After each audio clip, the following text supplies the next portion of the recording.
Okay.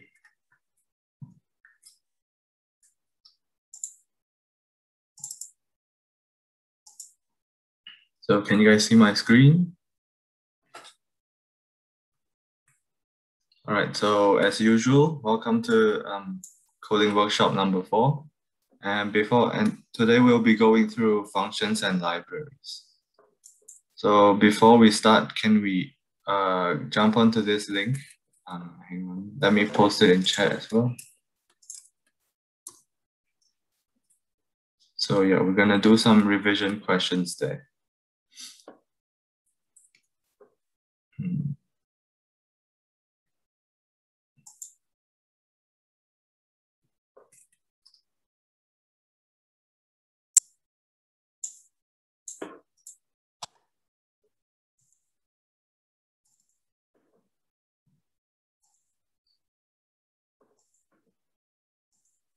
Right, so for the first question,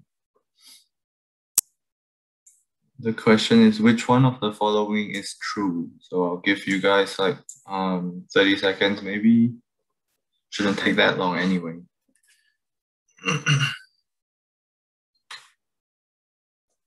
Cool.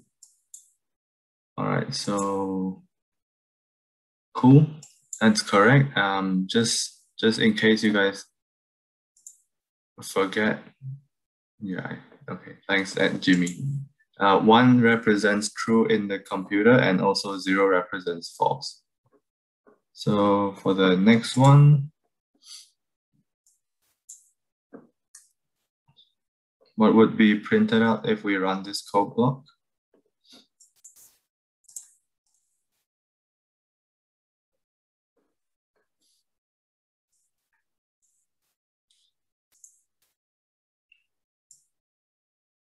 Okay, yep, that is correct. And finally, we have this question. So same deal as before, looking at this code block, what would be the result of it?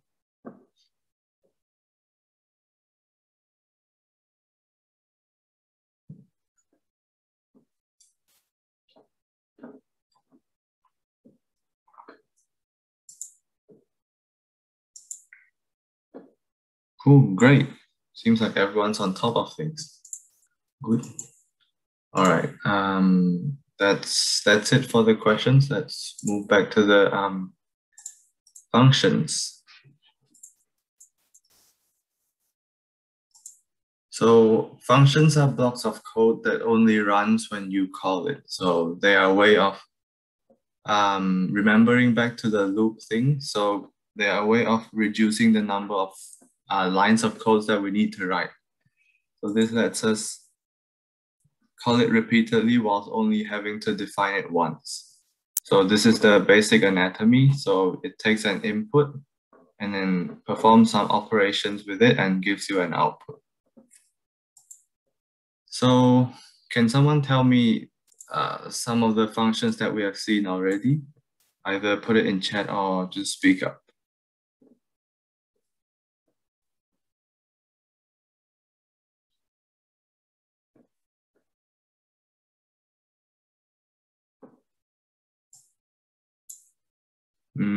Okay, I'll help you guys out. So print is one of the functions that we have seen before.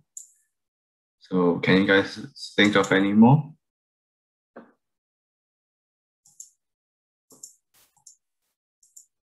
Yep, great. That's a function.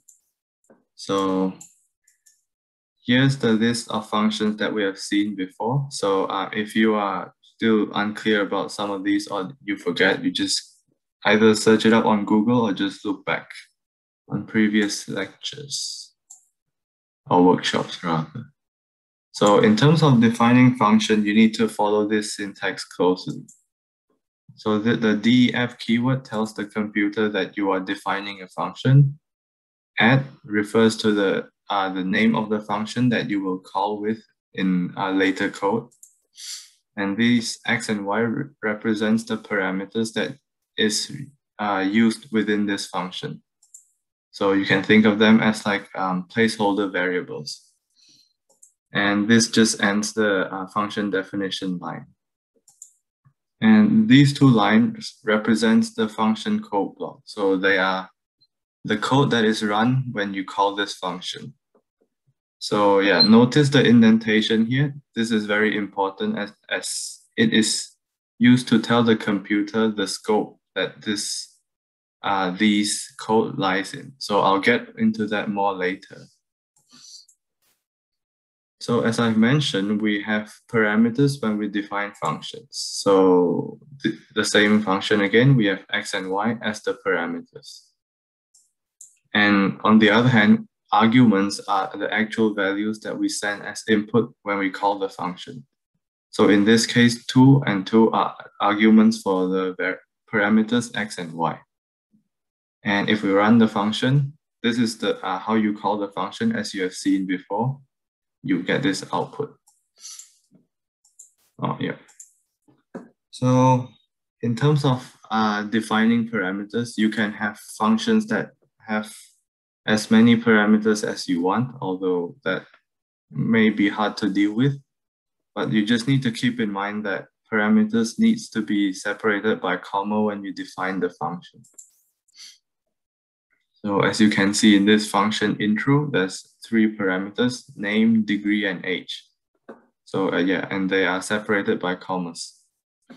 And remember, when we call the function, we need to provide the exact amount of variables that are arguments that it has parameters, if that makes sense. So in this case, we need 3 arguments for the function to work properly.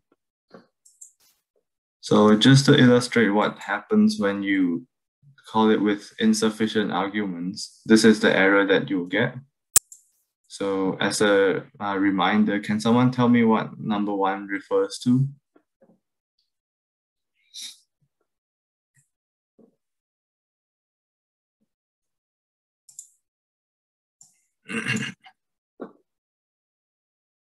No, don't remember?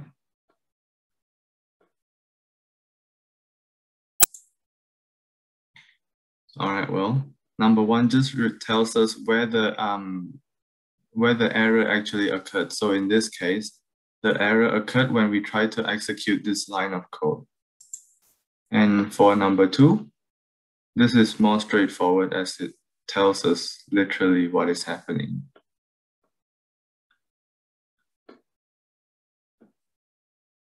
Okay, so in this case, number 2, this line is telling us that the intro function that we are calling is missing an argument that is required. So we can have functions that is defined without required arguments. I'll show you what that means soon. So in terms of calling the functions, you don't need to always put the arguments in the right order. You could do this with what is known as keyword arguments. So the way you use keyword arguments is as so. So you put the parameters equals a value. So this whole thing constitutes a keyword argument. And you would have noticed that when using keyword arguments, the order that we put in the arguments doesn't matter, and the function will still work properly. So as mentioned, we have something called default arguments. So these are useful in cases where you want to define functions that can have a default behavior. In this function, we can see that add or subtract takes in 2 parameters and a default argument of mode, which is defaulted to add if you do not provide any input for it. So as you can see, printing the default case with add or subtract arguments 1 and 2 will result in this code block running, and the alternate case will result in this code block running. So when defining default arguments, we need to make sure to define them after the parameters in the function definition. So this has to be put this way to make sure to not cause an error when you define the function. So we can actually also return values from our functions. So these can be helpful when, say, we call a function and then we store the return value in a variable so that we can use it in further computation. So as you can see here, we call the function add has a local variable that will be returned. So these terms may seem foreign to you, but I'll get to it soon, which right now, in fact. So global variables are what is known, okay, so they are variables that are accessible anywhere in the code. And local variables are those only accessible within the scope of the variable. So remember the indentation I mentioned about? That is how Python keeps track of the scope. So in this case, this total variable is a local variable within the function add. So what that means is if you were to try and access this variable total outside of this function, you would get an error, as we'll see later. So in this second example here, we have z here as a global variable. So if we were to run this function, can someone tell me what total with z would be equal to?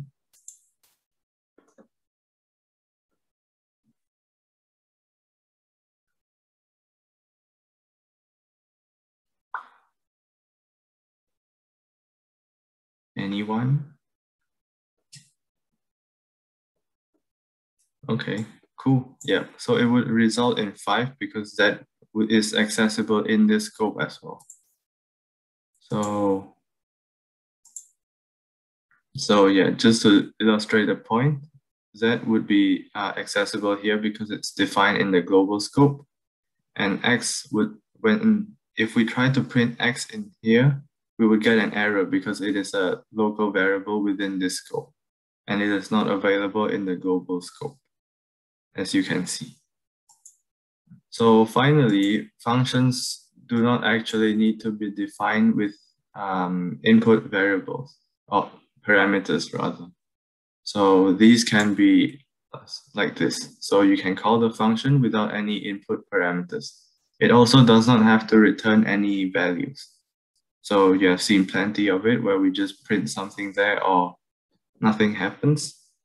So, oh yeah, just before I forget, in terms of the variables, like the global and local variables, we would use the global variables quite conservatively, because if many of your functions depend on the global variable and one of your functions were to change the value of the global variable, the other functions would break. So a good practice is to, I guess, avoid using too many global variables unless you are sure that it won't be changed. So now we'll move on to libraries, so I'll pass on to Henry. Cool, thanks Daniel. I'll just share my screen. Just give a sec.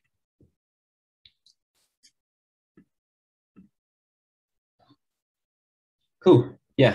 So we're going to be talking about libraries in Python today for you guys. So I wanted to start off with a question. Do we need to code everything ourselves? And if not, then can we use other people's code to make our development faster and easier? And the answer to that is yes. That is the whole idea behind libraries. And Python has a really easy way to implement libraries into your code. So we're just going to have a look through that today. So I think a good analogy for how libraries work in Python is to think of it as if it was a game extension, right? So Monopoly, I guess we all played Monopoly before, and Monopoly has a lot of different extensions, like a crazy amount. So let's have a look at them. So the simplest expansion that you can have in Monopoly would be just like new player pieces, right?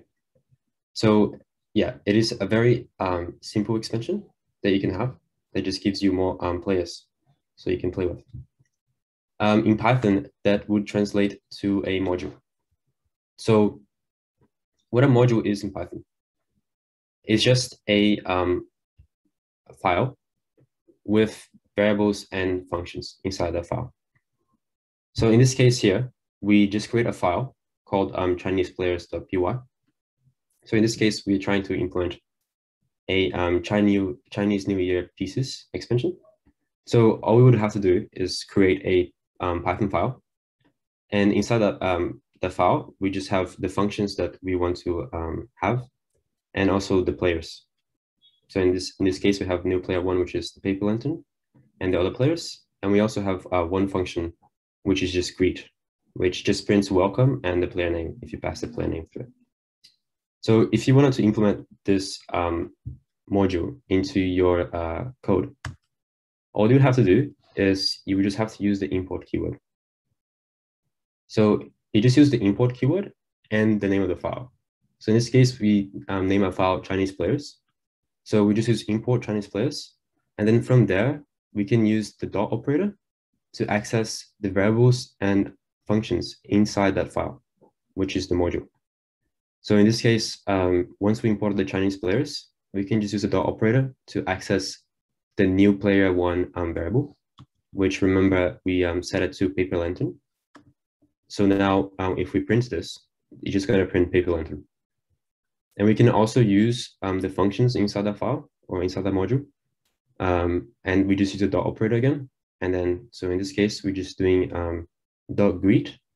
And then we can use this function greet.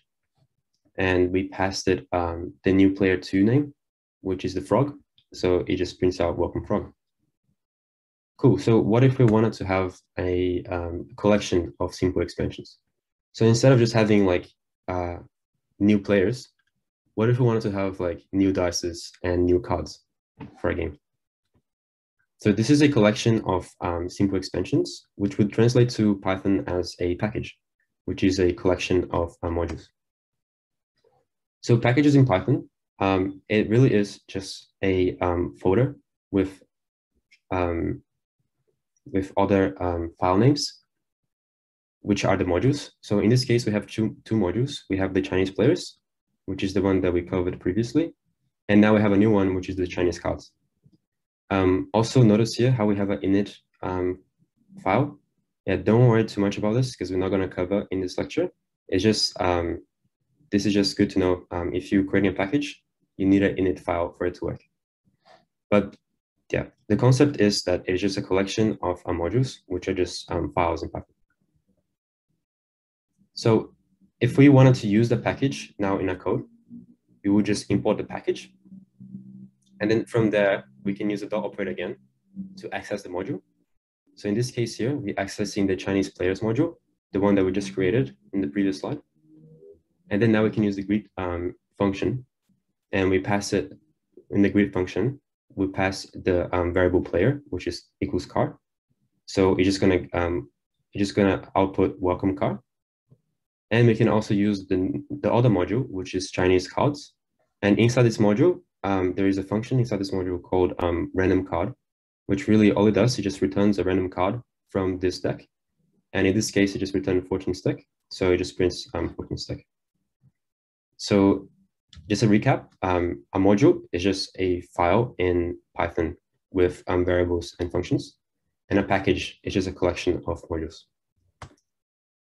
So, okay, what if we wanted to have a really big expansion? So in Monopoly, they have this expansion called Super Add-on, which basically has a lot of new features into the game. This would be equivalent in Python to a library. So a library is just a collection of modules and packages. So in this case here, this library is just a collection of packages. So we have two packages. We have the property package, which has hotels module and the houses modules. And these modules will have the new houses and the new hotels in the game. And we also have the cards package, which has the new travel cards and it has the new action cards.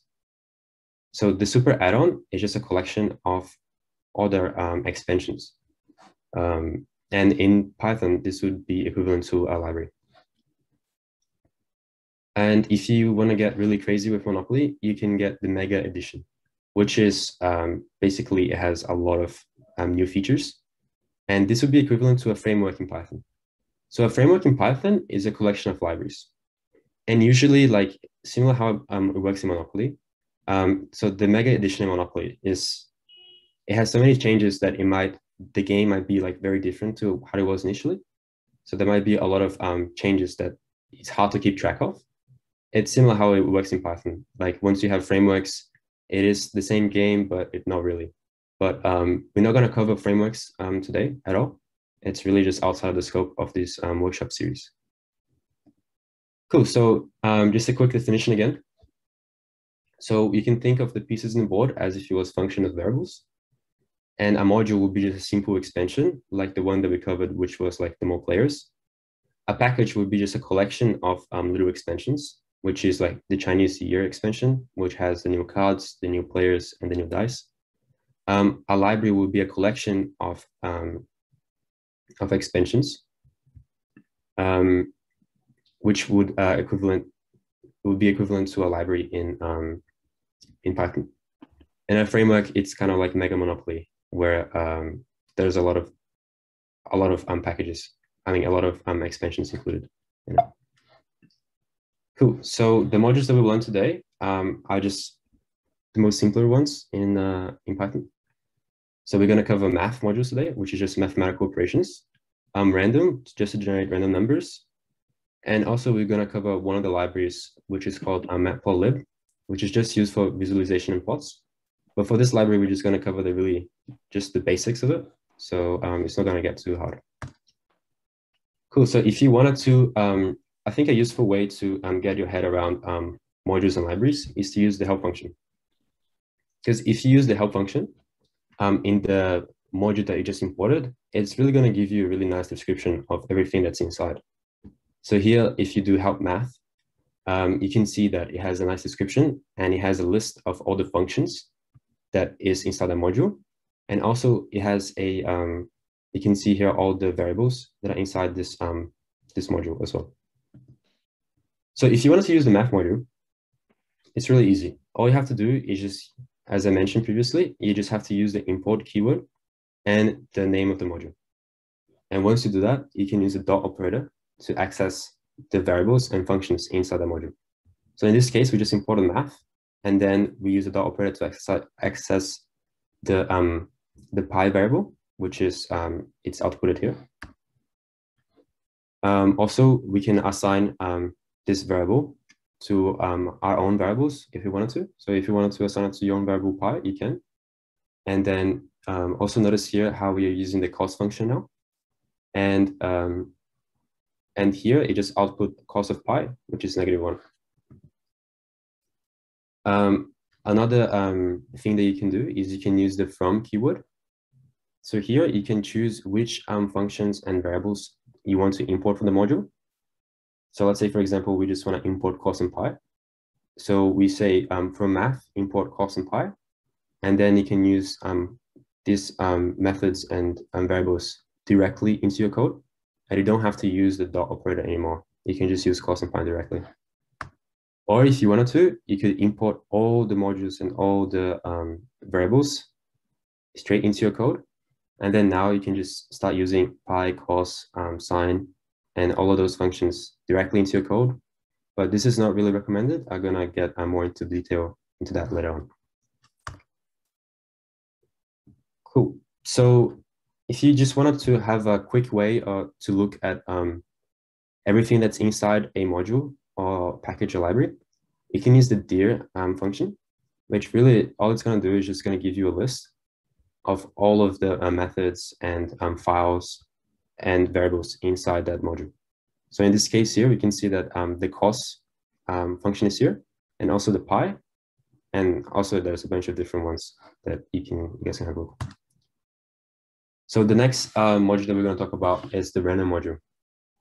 Really, for today, we're mostly just going to be using this function here called randint, which just stands for random integer. So on this function here, inside this random module, we have to pass 2 parameters, which is the lower bound and the upper bound. So lower bound number and the upper bound number. So in this case, it's just going to generate a random integer from 0 to 10. And here it generated 10. And if you wanted to as well, you can import the method or the function directly into your code so that you don't have to use the the dot operator anymore, and you can use this function directly.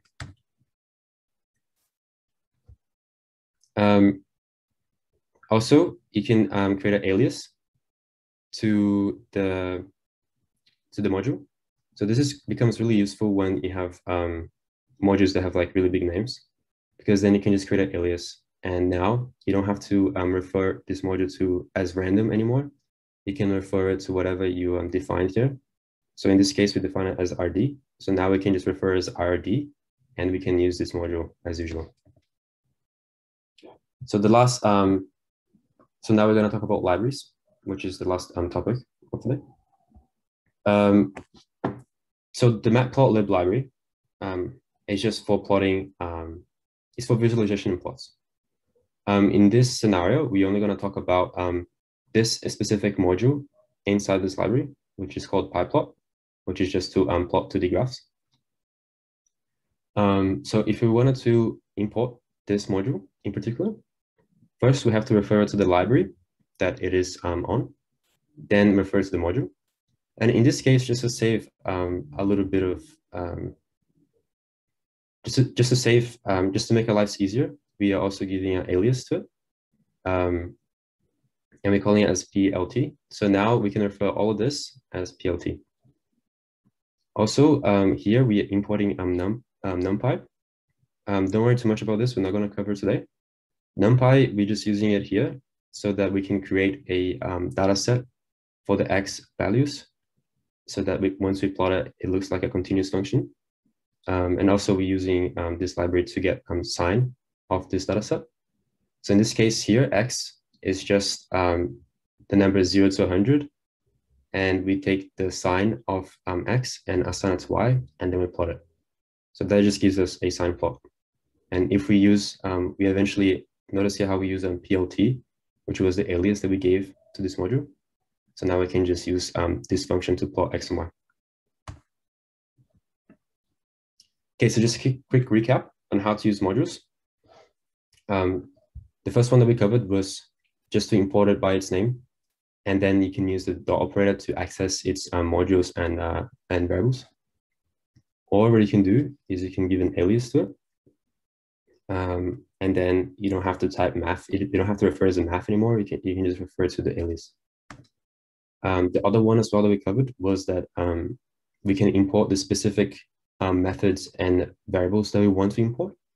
And then we can use that directly into a code without having to worry to refer to math and the dot operator anymore. So we can just use it directly. And also another way that you can do it, but it's not really recommended, is that you import all of the methods and all the variables inside your code. But this way, you're gonna usually with modules and libraries, there's a lot of functions, there's a lot of variables that's inside those files. So if you import everything, it's very hard to predict what your code is gonna do at the end of the day, because you can get a lot of conflicts with names and stuff. So it's not really recommended this way. And how to use a library? You just refer to the library first, and then to the module or package. In this case, we're just going to use pyplot. So as I mentioned before, libraries is a combination of packages and modules. So in this case, since we're just using the pyplot module, we just refer to the library and the module. And usually when you're dealing with libraries, usually we'll have a really big name. So that's when alias becomes really useful. And here we just give an alias to it. And then now we can use the module directly. Or if you wanted to as well, you can import the plot function directly from this module, and you can use it directly into your code. So finally, with libraries, I think they're like one of the really big topics in Python. And one of the reasons why Python is so popular is because there's a huge community that are developing libraries to do almost anything. You can find a library in Python that does like almost anything.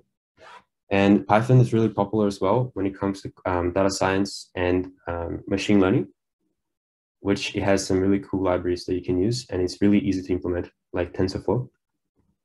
Apart from that, yeah, I guarantee you that if you continue your journey through with Python, you would have to use a lot of libraries at the end of the day. Cool, so now is the breakout room time. please fill out the feedback form, which I'm going to post